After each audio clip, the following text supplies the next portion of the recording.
માત્ર 12 વર્ષનો એક બાળક વારાણસીની ગલીઓમાં ઉઘાડા પગે ફરી રહ્યો હતો. આ બાળકને ક્યારેક ખાવાનું મળતું તો ક્યારેક ભૂખ્યા રહેવાનો વારો આવતો. એના મગજમાં ઘણી વખત એના કાકા ભરતભાઈની યાદ આવી જતી. ભરતભાઈ એક એવા વ્યક્તિ હતા કે એમણે એક સમયે આ બાળક એટલે કે વિનયને ખૂબ પ્રેમ આપ્યો હતો. પરંતુ ભરતભાઈના મૃત્યુ પછી વિનયનું જીવન ખૂબ કઠિન હતું. એને રસ્તા પર જ સંઘર્ષ કરવા મજબૂર થવું પડ્યું અને હવે તો વિનય કચરામાંથી ખાવાનું શોધીને ખાવા માટે મજબૂર થઈ ગયો હતો. અને ક્યારેક કોઈ અજાણ્યા લોકોને એના ઉપર દયા આવતી તો થોડું ખાવાનું આપી દેતા. પરંતુ આવા લોકો ખૂબ ઓછા હતા. મોટા ભાગના લોકો તો વિનય તરફ જોવાનું પણ પસંદ નહોતા કરતા. મિત્રો, એક દિવસ વિનય જ્યારે ગલીઓમાં ભટકી રહ્યો હતો ત્યારે જ એક માણસ પર એની નજર પડી. એક માણસ કાળા કલરનું સૂટ પહેરીને હાથમાં એક ચામડીની સૂટકેસ લઈને ઉતાવળા પગલે ચાલી રહ્યો હતો. એને જોઈને એવું લાગતું હતું કે એને ક્યાંક જવાની ઉતાવળ હશે.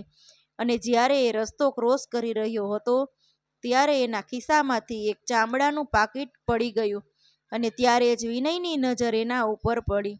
એટલે વિનય વાંકા વળીને પાકીટ લીધું. પાકીટ ખૂબ ભારે હતું. ખોલીને જોયું તો એની અંદર ઘણા બધા રૂપિયા અને કાર્ડ હતા. ત્યારે એક પળ માટે તો વિનયની આંખો ચમકી ઉઠી.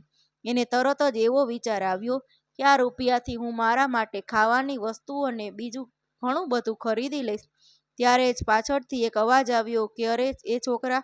આવું સાંભળીને વિનય તરત જ પાછળ વળીને જોયું તો અવાજ જેનું પાકીટ પડી ગયું હતું એ જ વ્યક્તિનો હતો.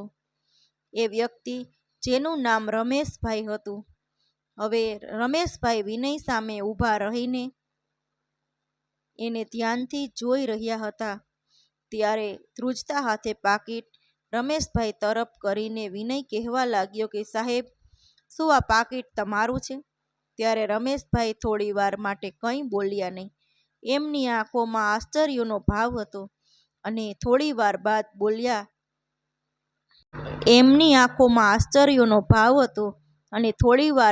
બોલ્યા કે હા, આ પાકીટ મારું છે. પરંતુ બેટા, તું તો આ પાકીટ લઈને અહીંથી ભાગી શકતો હતો. તો પછી તે એવું કેમ ન કર્યું? થોડી વાર ચૂપ રહ્યા બાદ વિનયે ધીમા સ્વરમાં કહ્યું કે મારા કાકા એવું કહેતા કે પ્રામાણિકતા જ આપણી સૌથી મોટી મૂડી છે. ભલે આપણી પાસે બીજું કંઈ ન હોય પરંતુ આપણે પ્રામાણિક રહેવું જોઈએ. આટલા નાના બાળકના મોઢેથી આવી વાત સાંભળીને રમેશભાઈ હેરાન રહી ગયા. એમની નજર વિનય ઉપર જ ટકી રહી હતી, જાણે કે એની દરેક હરકત વાંચવાની કોશિશ કરી રહ્યા હોય. પછી એમણે પાકીટ લીધું અને કંઈક વિચારીને વિનયને એવું કહ્યું કે તું મારી સાથે આવ, આપણે ચાલતા ચાલતા વાત કરશું અને રસ્તામાં કંઈક ખાઈ લઈશું. ત્યારે વિનય એમની સાથે ચાલવા લાગ્યો. હવે રમેશભાઈ વિનયને લઈને એક હોટલમાં ગયા અને ત્યાં આજે કદાચ મહિનાઓ પછી પહેલી વખત વિનયે પેટ ભરીને ખાધું હતું. વિનયને ખૂબ પ્રેમથી ભોજન કરાવીને રમેશભાઈ પૂછવા લાગ્યા કે બેટા, તું અહીંયા એકલો આવી હાલતમાં કેમ ફરી રહ્યો છો? તારો પરિવાર ક્યાં છે? એટલે વિનય પોતાની કહાની કહેવા લાગ્યો અને એવું કહ્યું કે મારી મા ગીતા બાળપણમાં જ મને એકલો મૂકીને જતી રહી છે. ત્યારબાદ એના કાકા ભરતભાઈ સાથે વિતાવેલા સોનેરી પળો વિશે પણ વાત કરી. વિનય જ્યારે એના કાકા સાથે રહેતો હતો ત્યારે તો એને એવું લાગતું હતું કે હું દુનિયાનો સૌથી સુરક્ષિત વ્યક્તિ છું. પરંતુ કાકાના મૃત્યુ પછી વિનય રસ્તા પર આવી ગયો અને હવે એનું જીવન ફક્ત આગળના ભોજનની શોધમાં જ પસાર થઈ રહ્યું હતું. આ બાજુ રમેશભાઈ ખૂબ ધ્યાનથી વિનયની વાતો સાંભળી રહ્યા હતા. એની નજર વિનયના દરેક હાવભાવ અને એના અવાજમાં થઈ રહેલા ઉતાર ચઢાવને પારખવાની કોશિશ કરી રહી હતી. કંઈક તો હતું કે જે એને આ છોકરા તરફ ખેંચી રહ્યું હતું. હવે રમેશભાઈએ કહ્યું કે બેટા, તારી અંદર ખૂબ હિંમત છે અને પ્રામાણિકતા પણ છે. આજના જમાનામાં બંને વસ્તુ ખૂબ ઓછા માણસોની અંદર જોવા મળે છે. કોણ જાણે કેમ પણ આજે મને એવું લાગી રહ્યું છે કે આપણી આ મુલાકાત એમને એમ નથી થઈ ત્યારે વિનયે રમેશભાઈ તરફ જોયું. એની આંખોમાં એક સવાલ હતો. એટલે રમેશભાઈએ બીજું કંઈ પણ કહ્યું નહીં, પરંતુ એમની વાતોમાં એવું કંઈક હતું જેણે વિનયના મનમાં જિજ્ઞાસા જગાડી દીધી હતી. હવે રમેશભાઈએ હળવી સ્માઇલ સાથે પોતાની ઘડિયાળ તરફ જોયું અને પછી એવું કહ્યું કે ચાલ હવે અહીંથી બહાર નીકળીએ. હજુ મારે તને કંઈક બીજું પણ બતાવવું છે. એટલે વિનય એની પાસે પાછળ પાછળ ચાલી રહ્યો હતો, પરંતુ એના મનમાં ઘણા બધા સવાલ હતા અને એ વિચારવા લાગ્યો કે શું આ રમેશભાઈ સાંજે જ મારી મદદ કરશે કે પછી આ ફક્ત કોઈ સંયોગ છે. હવે વિનયને પોતાની સાથે લઈને રમેશભાઈ પોતાના ઘરે આવ્યા. જ્યારે તેઓ ઘરે પહોંચ્યા ત્યારે વિનયે જોયું કે આ એક ખૂબ મોટું અને ચોખ્ખું ઘર હતું, પરંતુ અંદર પ્રવેશ કરતાં જ એણે જે અનુભવ્યું એક અજીબ ખાલીપણું હતું. દિવાલો સુંદર હતી, ફર્નિચર પણ વ્યવસ્થિત હતું, પરંતુ ઘરમાં જીવનનો કોઈ સંકેત નહોતો. વિનય, જે અત્યાર સુધી ચૂપચાપ આ બધું જોઈ રહ્યો હતો, એ ખાલી આખરે બોલી ઉઠ્યો કે સાહેબ, શું તમે અહીં એકલા રહો છો? ત્યારે રમેશભાઈ થોડીવાર માટે ચૂપ રહ્યા અને એક ઊંડો શ્વાસ લઈને જવાબ આપ્યો કે હા, મારી પત્ની સંગીતા થોડા વર્ષો પહેલાં ગુજરી ગઈ છે. અમે સંતાન માટે ઘણા બધા પ્રયત્નો કર્યા હતા, પરંતુ અમારો પરિવાર પૂરો ન થઈ શક્યો. એના ગયા પછી મારી જિંદગી બસ આવી જ શાંત છે. અને ખાલી આવું સાંભળીને વિનયે રમેશભાઈ તરફ જોયું. એની બાળ સુલભ જિજ્ઞાસા હવે સહાનુભૂતિમાં ફેરવાઈ ગઈ હતી. એ જાણતો હતો કે એકલતાની પીડા કેવી હોય છે. એટલે એણે ધીરેથી પૂછ્યું કે શું તમને ક્યારેય એવું લાગ્યું છે કે સંગીતાબેન તમને જોઈ રહ્યા હોય? આવું સાંભળીને રમેશભાઈ ચોંકી ગયા અને એની તરફ જોવા લાગ્યા, કેમ કે આ સવાલ એમની આશાથી પરે હતો. તેઓ વિચારમાં પડી ગયા અને થોડીવાર બાદ એમણે માથું હલાવીને એવું કહ્યું કે કદાચ ક્યારેક એવું લાગે છે કે સંગીતા હજી પણ અહીંયા જ છે. ત્યારબાદ બંને વચ્ચે થોડીવાર માટે શાંતિ છવાઈ ગઈ. આ શાંતિ સહજ નહોતી, પરંતુ એવી હતી જાણે કે બે અજાણ્યા લોકો એકબીજાના દુઃખને સમજવા લાગ્યા હોય. થોડીવાર પછી રમેશભાઈએ વિનયને પૂછ્યું કે બેટા, શું તે ક્યારેય તારી મમ્મી પાસે પાછા જવાનું વિચાર્યું છે? આવું સાંભળીને વિનયની આંખોમાં અચાનક કઠોરતા આવી ગઈ. એ થોડા ગુસ્સા અને પીડા સાથે કહેવા લાગ્યો કે ના, એણે મને મારા કાકા પાસે મૂકી દીધો હતો. અરે, રૂપિયા માટે એણે મને વેચી નાખ્યો હતો, એટલે એના પ્રત્યે હું કંઈ પણ મહેસૂસ નથી કરતો. ત્યારે રમેશભાઈએ એના અવાજમાં છુપાયેલા દર્દનો અનુભવ કર્યો, કેમ કે તેઓ જાણતા હતા કે અચાનક આ નાનકડા બાળકે પોતાની ઉંમર કરતાં કેટલું વધારું જોયું અને સહન કર્યું છે.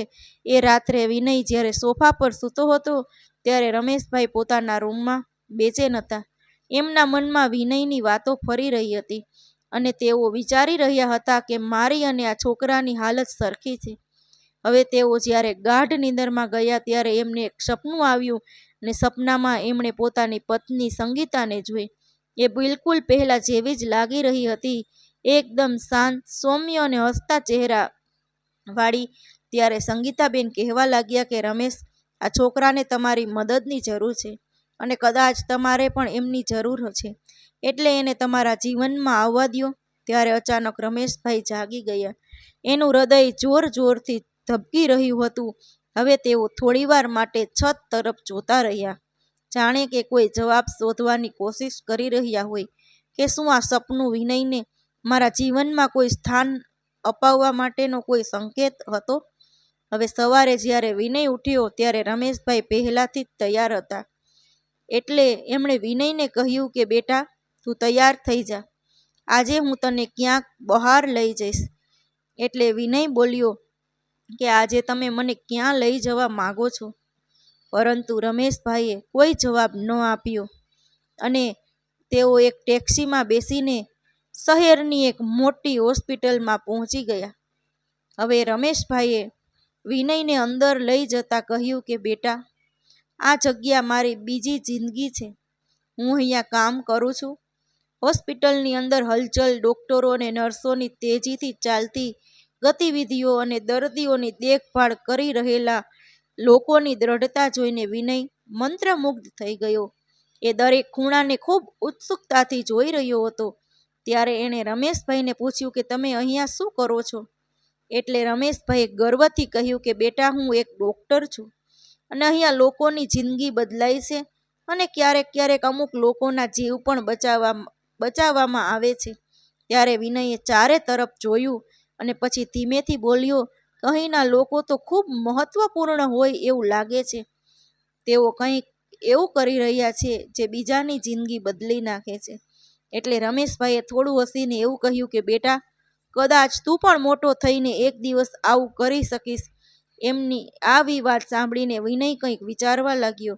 ત્યારે રમેશભાઈએ પણ આ બધું જોયું, પરંતુ આગળ કંઈ બોલ્યા નહીં. એ દિવસે હોસ્પિટલમાં વિતાવેલા સમયે વિનયના મનમાં કંઈક નવું જગાવી દીધું હતું.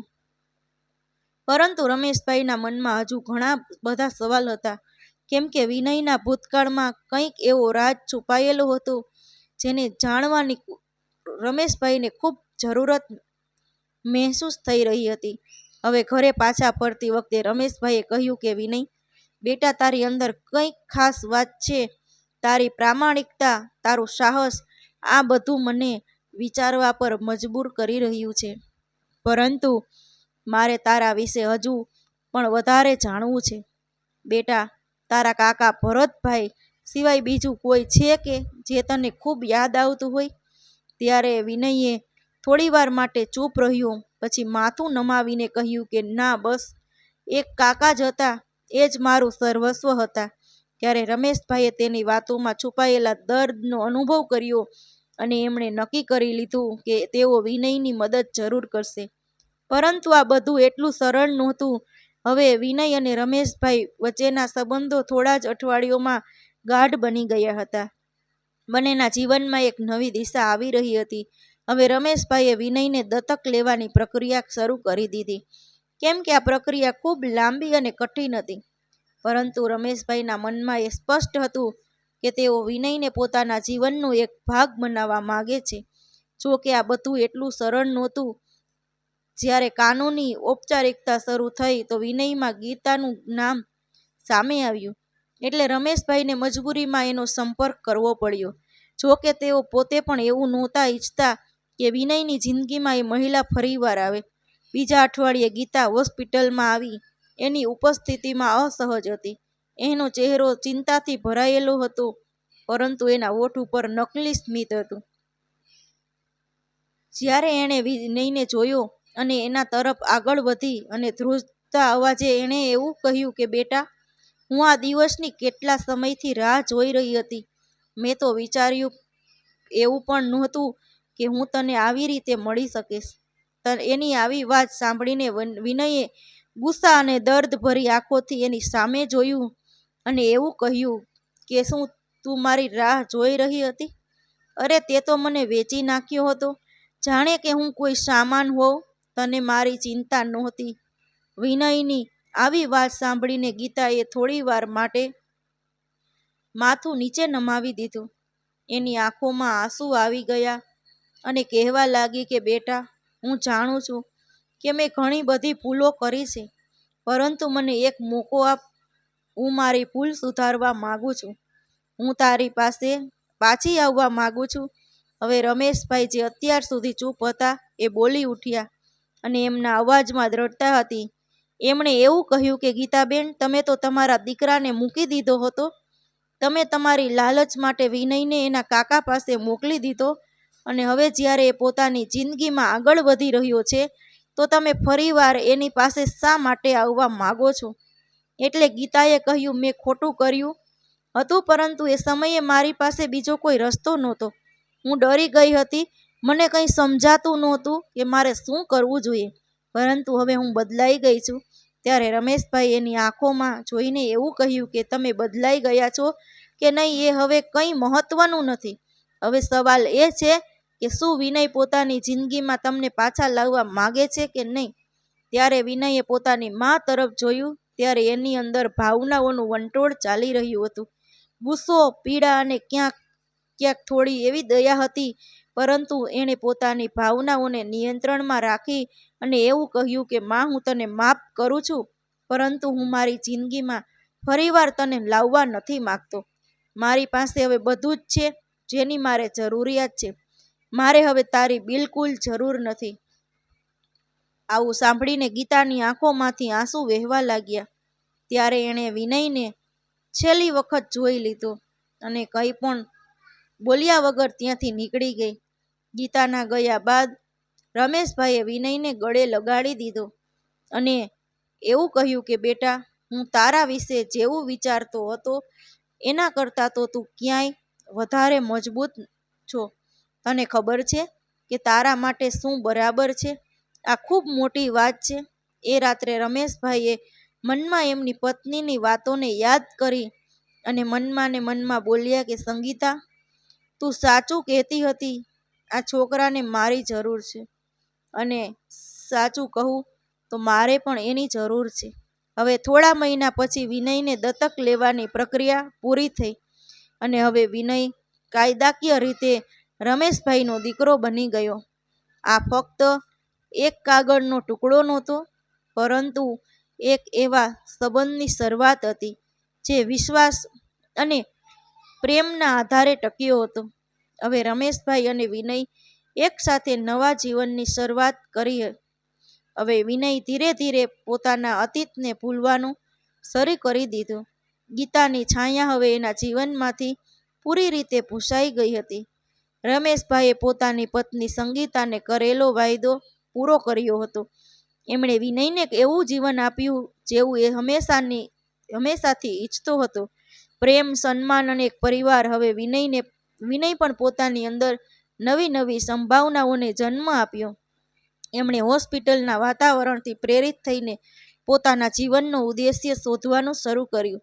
હવે એ ફક્ત પોતાની જિંદગી જ નહોતો જીવી રહ્યો, પરંતુ બીજાની જિંદગીમાં પણ રોશની લઈ આવવાનું સપનું જોઈ રહ્યો હતો.